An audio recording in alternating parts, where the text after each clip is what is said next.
apa sih yang membuat program makan sekolah ini di Jepang bisa berjalan selama ini dan masih oke sampai sekarang gitu.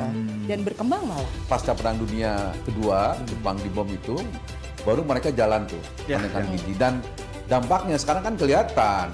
Orang-orang Jepang lebih tinggi daripada orang Indonesia kan. Amerika bantu Jepang untuk bikin kyushoku, nasinya diganti roti. Yang saya tahu Pak Prabowo itu mencanangkan makan bergizi gratis itu setelah beliau juga melakukan studi banding ke China. Sekolah Jepang itu kita bersihin kamar, atau bersihin saya ruangan, nolong, itu semuanya murid sendiri. Hampir 80% ya daging kita itu, terutama sapi, termasuk susu itu impor. Tidak ada gratisnya, justru gratis ada Indonesia. Iya. Biarpun baru sekali aja, kita harapkan nantinya. Ya tapi kan balik lagi ke soal budget lagi. Nah, Pemerintah kita Tapi Jepang baru mulai menuju ke gratis.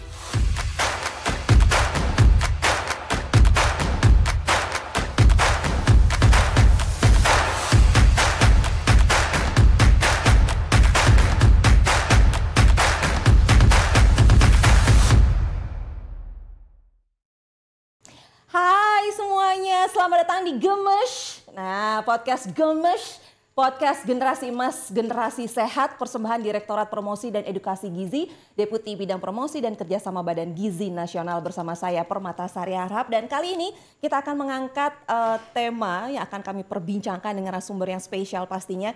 Ini tema yang bisa dibilang tidak kalah penting dari tema-tema yang sebelumnya, itu mengenai perbandingan program MBG atau makan bergizi gratis dengan negara lain, yaitu ada Jepang dan juga Brazil. Nah, tapi sebelumnya saya akan membacakan sedikit data dulu untuk teman-teman Gemes semuanya. Di sini berdasarkan data MEXT Jepang 2022, program makan sekolah atau Kyushoku telah mencakup hampir 100% sekolah dasar dan berhasil menurunkan prevalensi obesitas anak menjadi di bawah 10%, sekaligus meningkatkan konsumsi sayur segar secara konsisten. Tidak hanya itu saja, karena tadi saya bilang perbandingan di dua negara ada Jepang juga Brazil, sementara di Brazil, ini agak belibet saya bahasa Brazilnya ya. Saya coba dulu. Nih, di sini ada Programa Nacional de Alimentação Escolar atau PNAE di Brazil yang dikelola oleh FNDE pada tahun 2021 menyediakan makan bergizi bagi lebih dari 40 juta siswa setiap hari dengan minimal 30% bahan pangan berasal dari produsen lokal sehingga memperkuat ketahanan pangan daerah tersebut. Nah, di Indonesia kita punya program MBG atau makan bergizi gratis yang dicanangkan pemerintah masih dalam tahap penguatan, implementasi dan integrasi ke kurikulum sekolah. Baiklah, kita akan bahas lebih dalam lagi terkait tema kita kali ini gitu ya, perbandingan program MBG yang di Indonesia dengan dua negara. Kali ini kita akan membandingkan dengan Jepang dan juga Brazil dengan dua narasumber yang sudah saya kenal, tidak asing lagi. Di depan saya, di samping saya ada Hiro Akikato. Hai Hiro-san. Hai, konnichiwa. Yoroshiku onegaishimasu. Hiro, genki desu ka? Hai, genki desu. Ai-san genki desu ka? Genki desu ka? Arigatou gozaimasu. Yoroshiku onegaishimasu. Jadi Hiro ini adalah seorang seniman, sejarawan juga bisa dibilang ya, cukup mengenal gitu ya sejarah Jepang seperti apa, filosofinya juga seperti apa, musisinya juga, lihat dari gondrongnya ya kan, gondrong-gondrong ganteng gitu kan ya. Ini kalau dari gayanya Jepang sekali tapi ada unsur-unsur Indonesianya juga. Hiro udah berapa lama ya di Indonesia ya? Saya memasuki tahun ini tahun ke-12 di Indonesia. Makanya bahasa Indonesianya lancar sekali ya nggak sih? Nah oke. Selain Hiro, ada tidak kalah penting depan saya langsung berhadapan empat mata langsung tereng. Nah, ada Kang Dede Alpriyadi. Hai Kang, apa kabar? Salam gemes, alhamdulillah. Salam gemes. Wah, ada kayak gitu ya. Salam gemes. Suka deh, ada yang sudah bisa mengikuti. Coba Kang sekali lagi. Salam gemes. Salam gemes. Salam gemes. Kalau di Jawa Barat, orang Sunda, wilujeng gemes. Oh, wilujeng gemes. Oh, boleh. Kang, apa kabar? Alhamdulillah baik. Sehat? Alhamdulillah. Jadi Kang Dede ini adalah jurnalis, pengamat program MBG, sekaligus bisa dibilang saya sudah bukan keliling. pengamat, cocoknya penikmat saya. Penikmat makanan bergizinya. Saya akan subur kan? Sama seperti kita semuanya. Dan Kang Dede ini juga sudah melalang buana di beberapa stasiun yang kita udah tahu. Boleh saya sebut nggak? Boleh lah ya. Boleh lah. sebagian saja lah. Antv iya, Trans TV iya, Net TV iya. Sekarang A1 juga majalah juga ada depannya T. Iya kan? Belakangnya O. Iya. Tengahnya M. Jadinya apa? Jadinya apa tuh? Ya, saya pernah kerja di grup Tempo juga. Nah, jadi nggak perlu saya sebut. Jadi Masa awal saya bekerja sebelum gabung di Antv saya di situ. Oh, jadi awalnya di situ. Akhirnya ke station dan sekarang di Nusantara TV. Bener? Iya, beberapa bulan ini saya di Nusantara TV. Oke, nah berarti cocok dong kalau kita bahas ini. Karena Kang Dede juga penikmat makanan bergizi gratis. Nggak gratisnya ya, tapi penikmat makanan bergizi di seluruh dunia. Sudah keliling mana aja?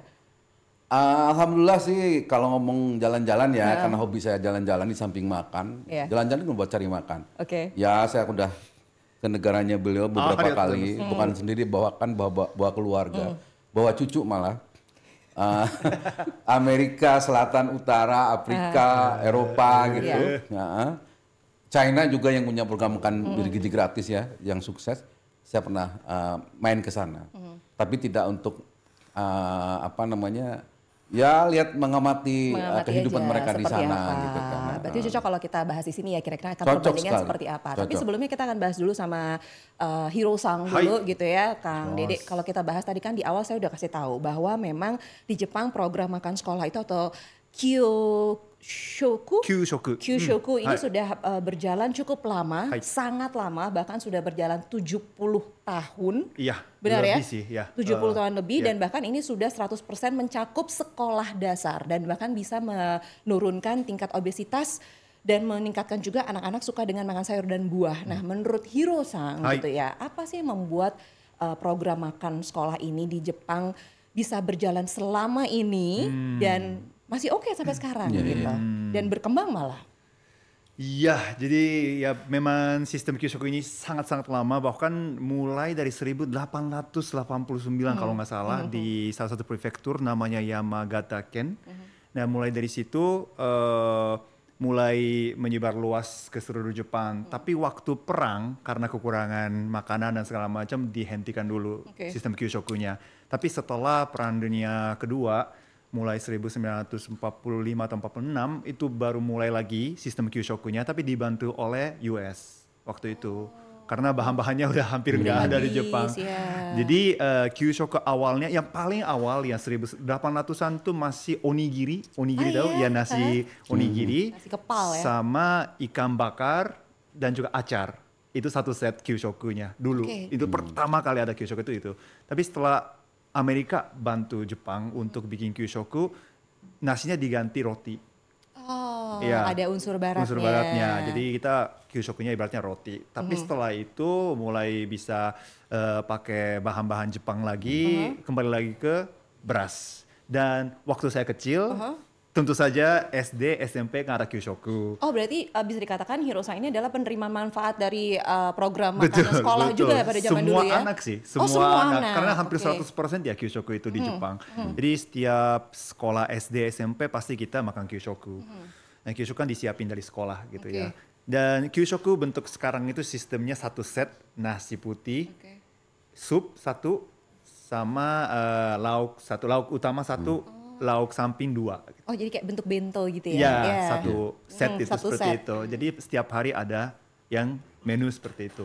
Tapi itu ada perbedaan nggak sih antara sekolah dasar misalnya yang masih kelas 1, 2, 3 dengan 4, 5, 6 misalnya gitu? Ada perbedaan nggak sih? Sebenarnya menunya sama sampai 1 sampai 6. SD itu semuanya sama menunya. Cuma jumlahnya aja sih yang sedikit berbeda. Karena kalau makin besar makin banyak makannya kan. Dan kadang-kadang bahkan sampai kalau misalnya kelas 6 kan semuanya makan banyak ya. Jadi langsung habis. Biasanya ada sisanya di kelas 1, kelas 2. Jadi kita ke kelasnya kelas 1, kelas 2 terus minta bagi yang sisanya gitu. Iya, karena tapi mereka pernah juga kayak gitu. Pernah. Oh, iya? Sering banget kayak gitu. Ya, karena mungkin waktu sekolahnya preman dia. Iya, malah dia udah tahu di kelas mana. Kelas 1, kelas 2 itu pasti ada sisanya karena mereka kan masih makannya sedikit ya. Iya, milih-milih juga biasanya anak kecil gitu kan. Jadi gitu. Kita biasanya ambil dari situ. Seru juga nih ya, tapi nggak boleh dicontoh nih kayaknya kalau ini. Tapi boleh juga dicontoh daripada buang-buang makanan. Kalau ada yang nggak habis, buat saya aja deh gitu ya. Tapi kalau Kang Dede juga gitu nggak, pada saat keliling itu bisa ada lagi makan-makan enak terus punya cucunya nggak habis diminta juga? Oh sama itu. Oh iya juga. Iya. Bukan cuma itu kan, menurut saya sih ini kalau ngomong tadi ya, saya karena waktu di Jepang saya pernah lihat juga anak-anak di sana makan bersama itu. Yang saya tahu nih, tadi koreksi ya, yang saya tahu tuh tadi kan ceritanya sebelum Perang Dunia ya sudah ada. Tapi yang saya dengar waktu itu katanya pasca Perang Dunia Kedua, Jepang dibom itu, baru mereka jalan tuh, menekan gizi. Dan dampaknya sekarang kan kelihatan. Orang-orang Jepang lebih tinggi daripada orang Indonesia kan. Dulu zaman kita dijajah itu katanya pasukan Jepang itu pendek-pendek kan dibandingkan dengan orang Indonesia. Sekarang lihat pemain sepak bola mereka lebih tinggi dari pemain sepak bola kita kalau kita tidak ada diaspora kan. Jadi mereka memang berhasil dalam proyek makanan bergizinya. Tapi memang kalau kita lihat Jepang itu kan mereka sangat berhasil dalam mendidik, menciptakan warga negaranya yang sehat, baik itu dari segi makanan juga pendidikan dan juga pelatihan lain-lainnya. Kita bisa lihat kan untuk pendidikan olahraga dan lain juga dinilainya kan juga dari SD. Dari mereka sekolah dasar mereka sudah ditumpu gitu ya dengan segala macam mau apa nih, mau jadi apa. Jadi ketika dia dewasa dia sudah kebentuk termasuk dengan gizinya juga gitu ya.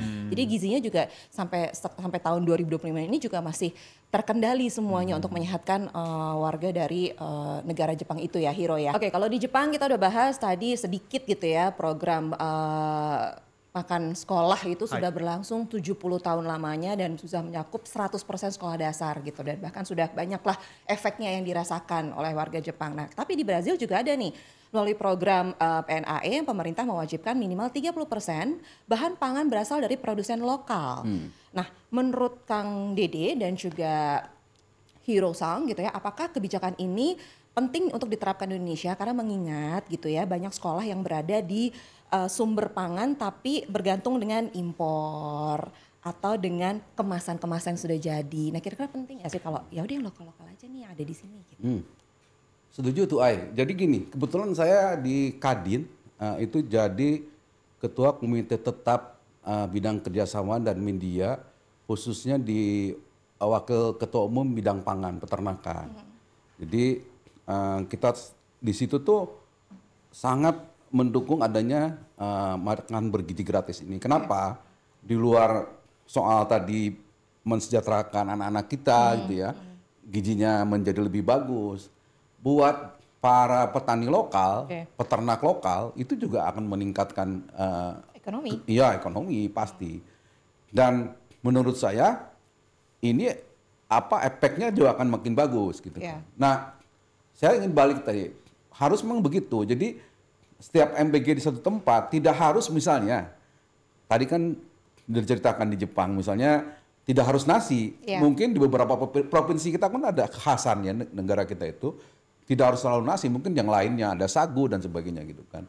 Nah, di sisi lain selain harus menampung hasil bumi kita, ini potensinya besar nih, Ai. Jadi yang saya tahu, kami sering ulas di Kadin Peternakan itu, hampir 80% ya daging kita itu, terutama sapi, termasuk susu itu impor. Ya, dan yang saya tahu pemerintah Pak Prabowo itu ingin membuat ini tidak selamanya begini, harus berubah. Sehingga menurut saya kalau MBG ini memaksimalkan potensi petani dan peternak lokal, maka yang terjadi apa? Itu akan semakin banyak peternak yang akan tumbuh. Tentu harus dibantu pemerintah juga kan.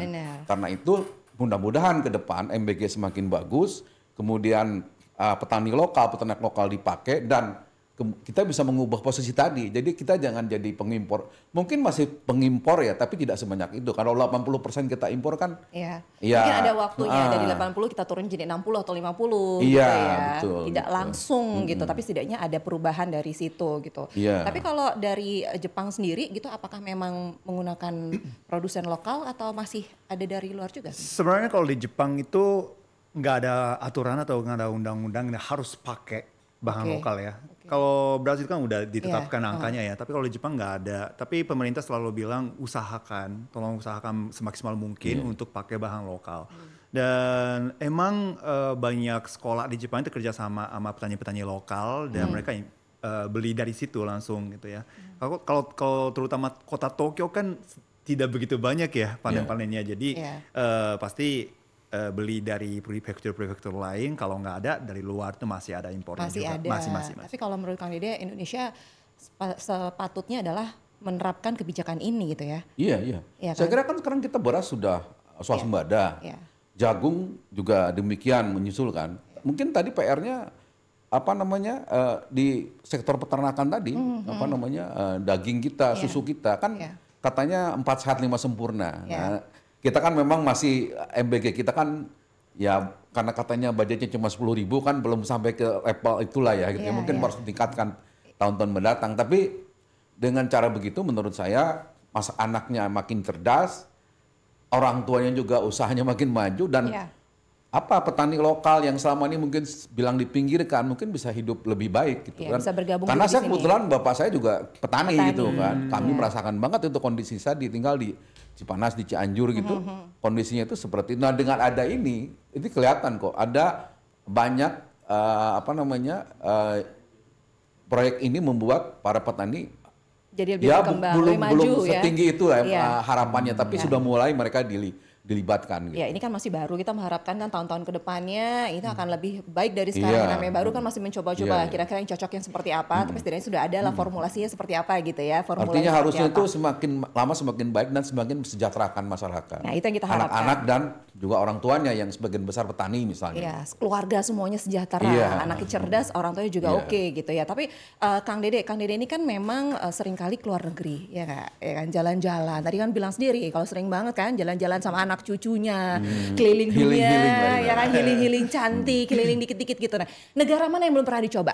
Belum pernah didatengin? Coba, pengen tahu. Saya ajak keluarga saya ke Afrika Tengah susah. Mereka maunya Afrika Selatan aja katanya yang indah atau Afrika Utara yang cantik-cantik. Kan kalau Afrika Utara Arab Marrakesh, kan, Aljazair, Mesir, kan, Libya, mereka oke situ. Tapi kalau di Afrika Tengah yang katanya itu serem-serem di situ kan. Jadi belum itu atau Selatan. Atau Selatan. Nah, yang lainnya sudah. Dari seluruh negara yang udah Kang Dede datangi gitu ya, melihat bagaimana suasana di sana seperti apa, jenis makanannya gimana, apa. Negara mana yang menurut Kang Dede ini paling sukses dalam mensejahterakan atau mencerdaskan atau membuat rakyatnya, warganya menjadi sehat, yang mana?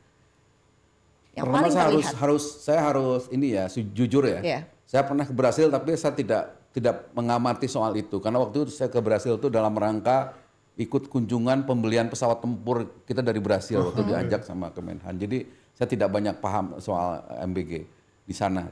Nah, tapi China ya, menurut saya China termasuk yang berhasil. Jadi yang saya tahu Pak Prabowo itu mencanangkan makan bergizi gratis itu setelah beliau juga melakukan studi banding ke China di satu lokasi di Beijing waktu itu beliau datang ke situ dan dapat masukan, kemudian waktu itu kalau nggak salah Pak Prabowo belum sudah menang pemilu dan dapat itu gitu. Jadi ini program beliau dan yang katanya antara lain diinspirasi dari keberhasilan China itu. Karena tadi balik lagi nih soal tinggi badan gitu kan. Makannya itu kalau nggak salah baru mulai tahun 2011 di tempat di Beijing itu dan sekarang mereka itu yang semula tinggi badannya 154 kalau nggak salah itu sekarang tingginya udah 160-an sampai 168. Artinya kan gizinya bagus. Cuma memang kemudian PR-nya tadi ada soal kayak saya nih obesitas dan sebagainya.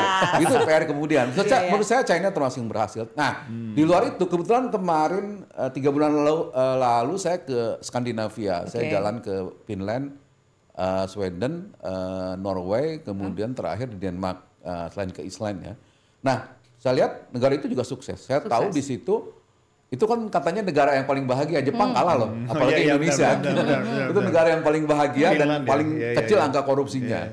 Ya, yang kita cita-citakan nanti ke depan. Di situ juga yang saya tahu sukses mereka melaksanakan itu dan ya rasa-rasanya kita harus mencontoh kan dengan mereka penduduknya makin berkualitas secara gizi gitu kan, secara pendidikan mereka jadi negara yang bukan cuma makmur, tapi bersih dari korupsi. Dan sekarang disebut sebagai negara yang penduduknya paling bahagia. Nah, kita harus menuju ke situ. Sekarang gini, kalau menurut Kang Dede tadi China, terus lalu Skandinavia juga semua jadi sukses dan bahkan penduduknya bahagia. Kira-kira menurut Kang Dede, faktor kunci keberhasilan negara itu apa sih? Yang perlu diterapkan itu apa kuncinya mereka bisa berhasil kayak gitu? Kalau menurut saya yang paling utama adalah kerjasama yang pertama. Jadi semua unsur di negara ini kalau ini mau jalan harus bisa kerjasama kan. Ya kita negara nggak bisa kerja Nggak sendiri mungkin kalau tidak ada ya. kerjasama. Presiden punya ide, kan kalau ngomong makan bergizi gratis, pertama kan finansial dulu, uang kan. Nah pasti harus dipikirin dari mana nih kita punya duit untuk membuat makan bergizi gratis, namanya juga gratis kan. Artinya rakyat tidak dimintain ini gitu kan. Itu bisa dari pajak dan sebagainya. Ini harus dipikirin dari mana, karena dengan yang saya tahu ya, jumlah anak sekolah di Indonesia itu sampai SMA itu puluhan juta, kalau nggak sampai ya puluhan juta lah gitu kan. Dengan sebutlah kalau tadi kan di Jepang 3 kali sehari ya, di China juga sama 3 kali sehari. Di kita kan belum sampai 3 kali sehari karena baru 1 kali baru gitu 1 kan. kali. Nah artinya di situ pemerintah harus mikirin di mana duitnya gitu, dari mana lagi, itu pasti PR Pak Presiden. Saya tahu Pak Prabowo katanya sudah menyiapkan itu dengan ya dari sana sini lah cari sumber gitu kan. Nah yang kedua menurut saya di pelaksanaannya. Pelaksanaan ini kan juga harus bagus, termasuk para eksekutornya. Di sini kan ada Badan Gizi Nasional untuk pelaksanaan di lapangan kan bukan cuma BGN, ada yang lain yang terlibat. Dengan cara itu mudah-mudahan mereka yang masak, mereka yang mengirimkan itu kirimnya tidak telat, masakannya juga benar-benar sehat. Kan ada juga kasus kayak di kampung saya di Cianjur tuh sama di Bogor, ada beberapa kasus keracunan kan. Pasti ini cuma 1-2 kasus, tapi jangan terulang. Ini kan anak jadi korban. Nah yang ketiga menurut saya yang paling penting juga tadi itu semuanya harus terlibat. Jadi benar tadi libatkan para petani lokal, para peternak lokal sehingga mereka sejahtera semua tuh. Jadi anaknya balik lagi nih, anaknya sukses, orang tuanya juga sukses. Orang tuanya sukses. Jadi semua happy ya kan. Jadi bahagianya juga jadi sekeluarga, nggak ada yang stres ini itu anak saya sehat doang, tapi saya kok begini ekonominya, nggak gitu ya. Jadi satu keluarga happy semua. Tapi kalau kita balik lagi ke masalah program makan sekolah di Jepang gitu ya, Hiro ya. Ini kan tidak hanya sekedar memberi makan saja ke para siswanya, ke para penerima manfaatnya aja, tapi kan juga mengajarkan nilai-nilai seperti etika, lalu juga kebersihannya juga seperti apa, budaya makannya juga gimana. Nah menurut Hiro gitu ya, kalau ini diterapkan di Indonesia ini harusnya seperti apa? Mungkin kalau Jepang udah teratur ya, disiplin, mereka sudah tahu etika bermakan seperti apa. Budaya makan juga duduk dan mereka duduk sudah 100 tahun kan mulainya. Kita kan baru sekarang. Nah, makanya saya mau tanya. Kita belajar dari dia. Iya, makanya kita mau belajar dari Hiro yang juga sudah mengalami melewati masa-masa itu gitu ya. Kalau ini diterapkan di Indonesia, kira-kira harus seperti apa? Karena kita melihat anak Indonesia kalau makan pasti sambil main, lari-lari, sambil ngobrol ini itu, iya kan? Jadi nggak tenang. Tapi kalau kita melihat negara Jepang kayak duduk, makan, bersih, disingkirin, selesai rapi, belajar lagi gitu. Nah, kira-kira gimana nih menurut Anda Indonesia tuh hal kecil apa harus diterapkan lebih dulu? Iya, jadi untuk kita terapkan Kyushoku kayak gini tuh harus ada kerjasama ya seperti Kang Dede bilang ya, kerjasama untuk semua pihak. Tapi salah satu saya ada orang Jepang yang sudah menerima banyak manfaat dari sistem Kyushoku. Ya di Indonesia juga untuk kedepannya semoga ya berkembang seperti Kyushoku di Jepang gitu. Jadi kita waktu SD, SMP selalu sama, kita murid yang siapin makanan. Makanannya memang dikirim dari Kyushoku Center namanya kan. Di center itu udah bikin Kyushoku, diantar logistik truk, terus diantar ke sekolah. Nah dari sekolah, dari tempat ada Kyushokunya sampai kelas, itu kita bawa sendiri, bagi-bagi juga sendiri. Jadi nggak ada yang bagi-bagi. Oh ya. jadi langsung ambil sendiri masuk kelas lagi. Di sini kan kayak box kan ya. Kalau di Jepang itu cuma ada piring, mangkok dan segala macam, dan makanannya taruh di baki atau di. Jadi bentuknya prasmanan. Ya. Bentuknya prasmanan. Prasmanan ya betul. Jadi kita yang ambil, kasih dan semuanya antri untuk nunggu makanan. Tapi yang bagi-bagi juga murid gitu. Karena di sekolah Jepang itu Kyushoku waktu makan siang seperti itu salah satu kurikulum. Jadi kita benar-benar salah satu pelajaran di sekolah itu makannya. Karena sebenarnya Indonesia juga yang aturannya kurikulum kan ya. Di Jepang itu lebih mementingkan itu. Jadi waktu makan juga itu waktu belajar untuk makan yang benar, sehat dan benar. Itu memang anak-anak Jepang itu katanya kan 3 kali tadi kasih makan ya sehari. Sekali sih kalau Kyushoku sekali. Kyushoku sekali ya. Jadi untuk tapi mereka pagi sarapan? Pagi sarapan di rumah biasanya, ya. Tapi siang makan di sekolah dan itu dikasih Kyushoku dan kita bagi-bagi sendiri. Jadi bersihnya juga sendiri gitu. Seru ya, jadi makanya mereka tuh mandiri, disiplin karena memang dari kecil udah dibiasakan dan masuk kurikulum. Karena gitu. di Jepang juga mungkin Bapak Ibu dan teman-teman yang udah pernah dengar, sekolah Jepang itu kita bersihin kamar Iya, atau bersihin saya ruangan, lorong itu semuanya murid sendiri. Jadi jumlah janitor di Jepang itu sangat sedikit. Untuk bahkan ada orang yang bagi-bagi kyushoku itu cuma 2 orang atau 3 orang doang. Yang sisanya murid-muridnya yang kerjain semuanya. Pantesan ya nggak ada rekrutmen ART ada, Indonesia iya. di Jepang ya nggak kayak ke Arab Saudi gitu ya. Nggak ada ya, biarpun ada pun tuh mungkin mahal Karena banget orang Jepang jatuhnya. hidupnya mandiri. Oke, dan itu menurut Hiro itu patut diterapkan di Indonesia. Kalau bisa ya, Kalau karena murid sendiri yang bagi-bagi di situ saya sendiri Iya. merasa waktu SD dan SMP itu tidak boleh sia-siakan makanannya gitu. Karena kita bagi-bagi dan memang kita lihat makanannya dari depan kita, masa kita buang ini makanannya gitu. Harus habisin semuanya gitu. Makanya Hiro tahu adik kelasnya habis apa enggak. Karena pas lagi antri dia tahu nih, ini kebanyakan yang depan nih. Oh ya ini cukup nih gitu. Itu Makanya sih dia pasti gitu. ada beberapa Ada yang gitu. Ini kebanyakan ini kayaknya di sisa di Oke. kelas 1 kelas 2. Jadi itu bentuknya prasmanan, terus kita ambil sendiri, Iya, betul. kita bawa ke kelas sendiri, terus makan bareng-bareng. Iya. Itu benar, mereka mendidik anak-anak tuh jadi mandiri, nyuci piring Iya, iya, sendiri, iya. ngambil sendiri. Iya. Terus tadi soal makanan harus habis, sebenarnya kan kita diajarkan di agama juga, tidak boleh makanan itu Menyanyiakan bersisa itu makanan. kan. iya, Dalam iya. Islam tuh itu kategori dosa itu kan, nggak boleh itu disia-siakan seperti itu. Tapi kalau Kang Deddy melihat itu kira-kira akan mampu nggak Indonesia menerapkan cara beretika makan gitu ya, dimasukkan dalam kurikulum sekolah?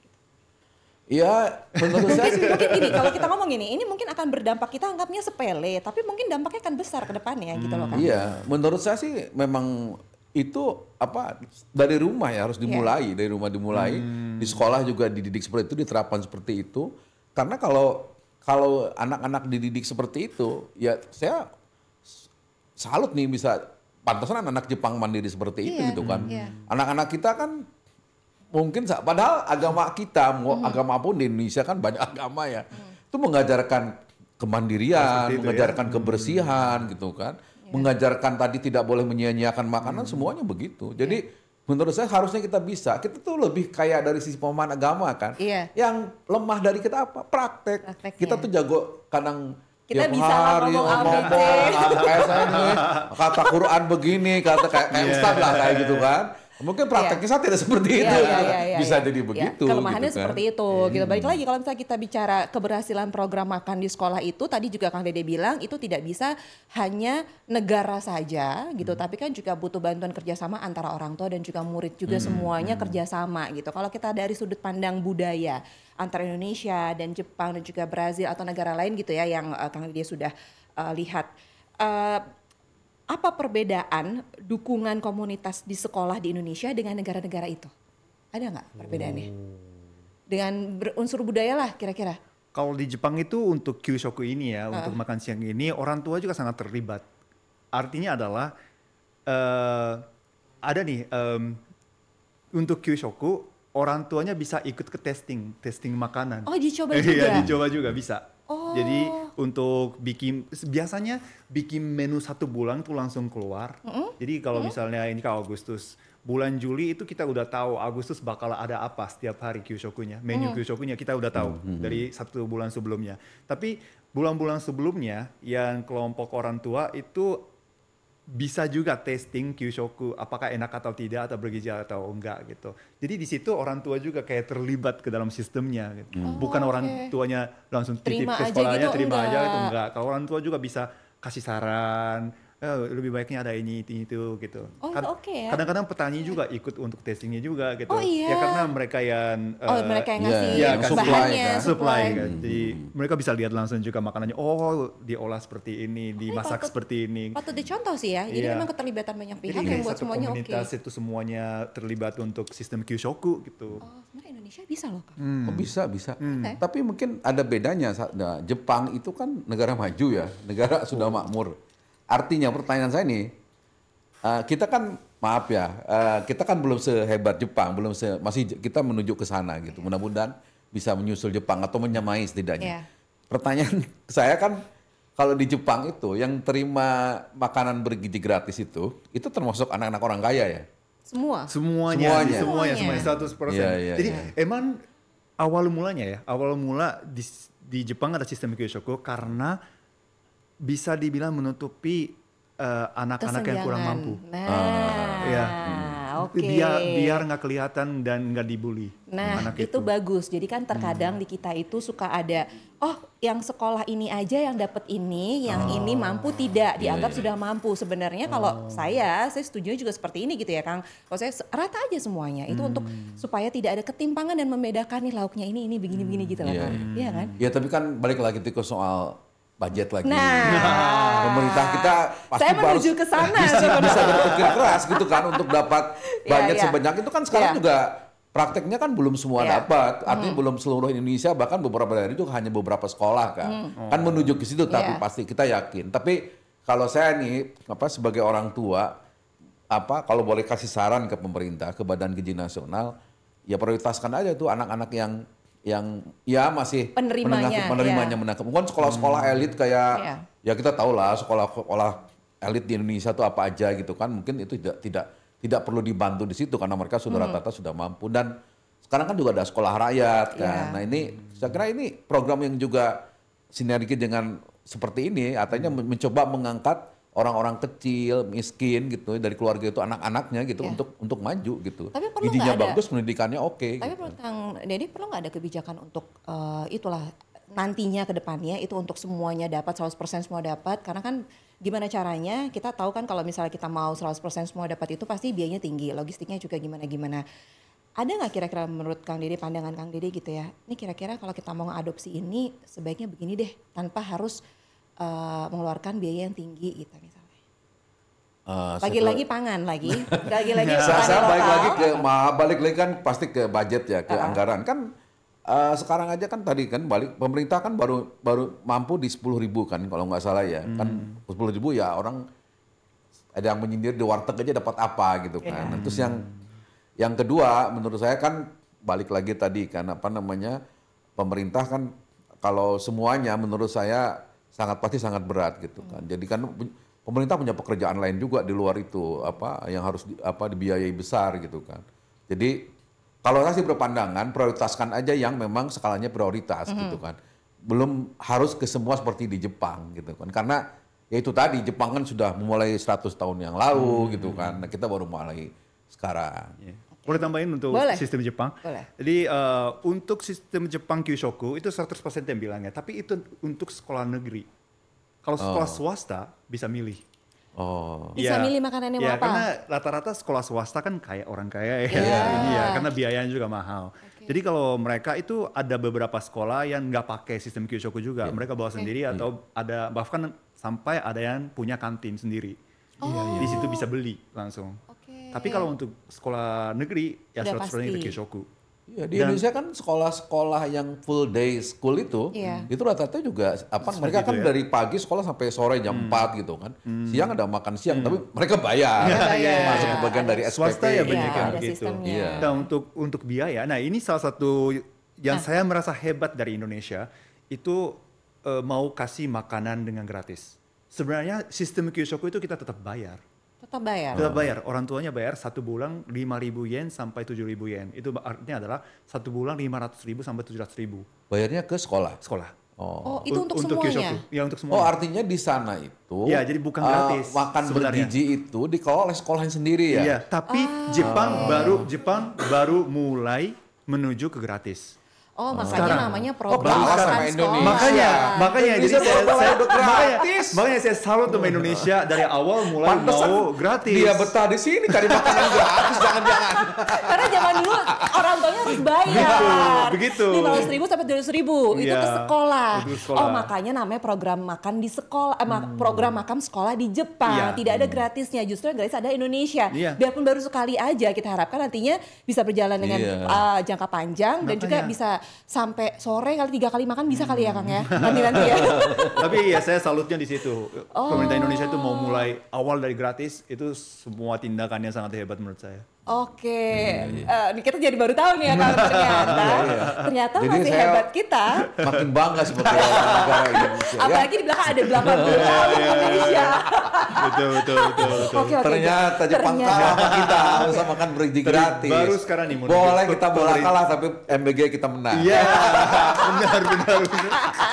Oke, baik. Kalau dari kacamata Kang Dede yang sudah sebagai jurnalis, ya kan, yang sudah melalang melintang buana sana sini ini itu gitu ya, terus juga menyaksikan langsung sistem pemerintahan dengan kebijakan ini itu. Kira-kira apa pelajaran terpenting gitu yang bisa kita ambil soal komitmen jangka panjang negara dalam membangun kesejahteraannya?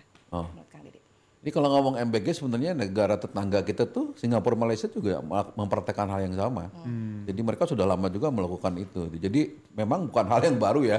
Maksudnya program ini di negara lain, tapi di Indonesia kan baru dimulai Pak Prabowo sekarang ini. Nah, kalau menurut saya sih ini komitmen yang bagus dari Pak Prabowo, dari Presiden kita. Yang harus dilakukan adalah tadi support dari berbagai pihak gitu kan. Dan sekali lagi dana terbatas ini ya, kita harapkan kan karena memang ini juga belum semua dan pasti anggarannya besar dan saya tahu negara kita terbatas punya budget gitu kan. Mudah-mudahan bisa dieksekusi dengan baik sampai ke yang berhak. Karena selalu kan, maaf ya, negara kita ini ada aja kebocoran ya, bukan bocoran air, bocoran budget itu. Niatnya lurus. Nah itu, agak gitu gini kan. dikit kan. Jangan sampai gini loh, jangan budget dari Pak Prabowo misalnya 10.000 per anak, turunnya cuma 5.000 gitu kan. Makin jatuh itu gitu kan. Kasihan anak-anak kita dan kasihan Pak Prabowo gitu yang punya komitmen besar seperti ini. Sudah ada programnya tapi di lapangan tidak sampai seperti itu gitu. Jadi menurut saya kita harus sama-sama mendukung tapi juga mengawasi.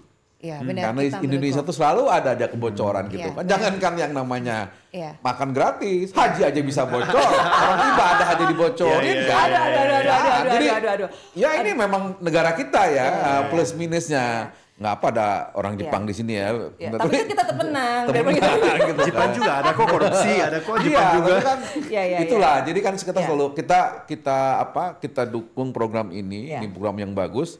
Kita sama-sama mengawasi juga di samping mendukung gitu kan. Dan sama-sama menikmati buat anak-anak kita. Bukan saya udah lebih nikmat makanya buncit begini gitu kan. Jadi intinya adalah kita harus mendukung semua program pemerintah, tapi tidak hanya mendukung saja, tapi harus mengawasi agar segala sesuatunya berjalan dengan baik dan lancar, sehingga apa yang diprogramkan itu memang sesuai dengan apa yang diharapkan gitu ya. Oke, baiklah, Hiro-san gitu ya. Karena Anda sudah mengakui bahwa Indonesia justru lebih unggul. Untuk soal gratis iya kan? Karena ternyata biarpun kita baru tapi kita langsung gratis. Nggak kayak mereka yang 70 tahun tapi ternyata tidak gratis gitu ya, dan baru mau gratis. Kira-kira ada pesan-pesan nggak untuk pemerintah Indonesia ataupun kita lah warga Indonesia? Pemerintah Indonesia kebijakan ini itu memang luar biasa menurut saya. Dan seperti saya bilang tadi, saya sendiri yang dapat banyak manfaatnya dari sistem Kyushoku makan, bukan gratis ya, tapi saya sangat dapat manfaat dari Kyushoku, sistem Kyushoku. Semoga anak-anak Indonesia sekarang juga dapat gizi yang baik dan pelajaran yang baik dari sistem makan gratis ini. Dan ya, seperti Kang Dede bilang, yang kita harus mengawasi juga di situ. Tapi pemerintah Jepang juga sekarang sudah mulai membantu kan untuk bagi-bagi knowledge tentang Kyushoku ke kebijakan ini. Jadi semoga bantuan dari Jepang, yang pengalaman dari Jepang itu bisa bermanfaat untuk pemerintah Indonesia dan gerakan ini lebih maju dan lebih sukses. Gitu. Amin. Kalau Kang Dede singkat. Ya, selalu kebijakan itu kan ada pro kontra ya. Termasuk makan bergizi gratis ketika Pak Prabowo menyampaikan. Satu hal sih kalau menurut saya ini pasti manfaat dan harus didukung tadi ya. Memang kan waktu itu orang malah bilang makannya anak saya gratis kan, tapi orang tuanya kena PHK, kan ada ribut-ribut begitu kan. Pastilah seperti itu ada lah. Namanya apalagi kita kan punya netizen yang jagoan kan, wah hebat gitu kan, apa-apapun mereka bisa komentari. Dan kalau netizen udah bersuara, bisa bergoyang lah gitu ini. Jadi menurut saya ini program sangat bagus, termasuk tadi ada sekolah rakyat juga, kemarin ada pemeriksaan kesehatan. Semuanya menurut saya kita harus jujur ini bagus kan. Cuma kembali lagi karena kita paham negara sangat terbatas punya uang, mungkin pada implementasinya pertama harus pilih-pilih mana yang skala prioritas. Seakhirnya kita tidak bisa menyenangkan semua. Apalagi yang sudah kayak seperti tadi kan, apalagi yang di sekolah swasta yang bagus yang kaya raya muridnya gitu kan, orang tuanya. Yang terakhir tadi itu pengawasan. Karena saya sangat-sangat takut, sangat-sangat tidak terima kalau angka yang harus diterima anak-anak kita misalnya 10.000 per porsi, jatuhnya tidak sebesar itu kan.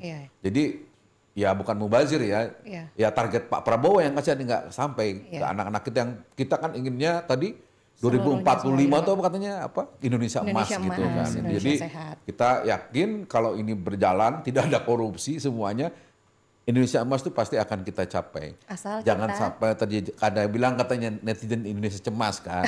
Jangan dong. Ya, itu harus diawasi gitu kan. Aparat juga harus bertindak tegas, penyelewengan dan sebagainya harus benar-benar dihindari. Oke, berarti dari obrolan kita kali ini podcast mengenai perbandingan program makan bergizi gratis atau MBG dengan negara lain, contohnya adalah Jepang dan juga Brazil, ini sepertinya banyak sekali pelajaran berharga yang bisa kita ambil ya.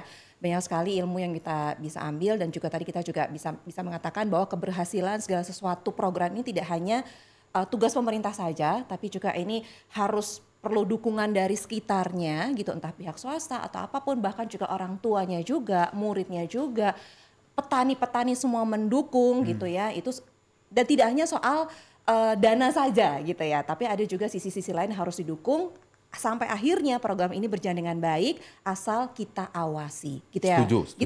Gitu ya Kang ya. Jadi ya, biarpun Indonesia saat ini masih berada dalam tahap penguatan implementasi MBG gitu ya, berpulang besar untuk mengadaptasi praktik terbaik dari Jepang dan juga Brazil dengan menyesuaikan beberapa konteks budaya, infrastruktur dan juga sumber daya lokalnya seperti apa. Lagi-lagi kita tidak bisa berdiri sendiri, kita butuh dukungan sana sini agar segala sesuatu berjalan dengan baik. Oke, baiklah. Terima kasih Kang Dede. Sama-sama. Hatur nuhun. Hatur nuhun. Hatur nuhun des.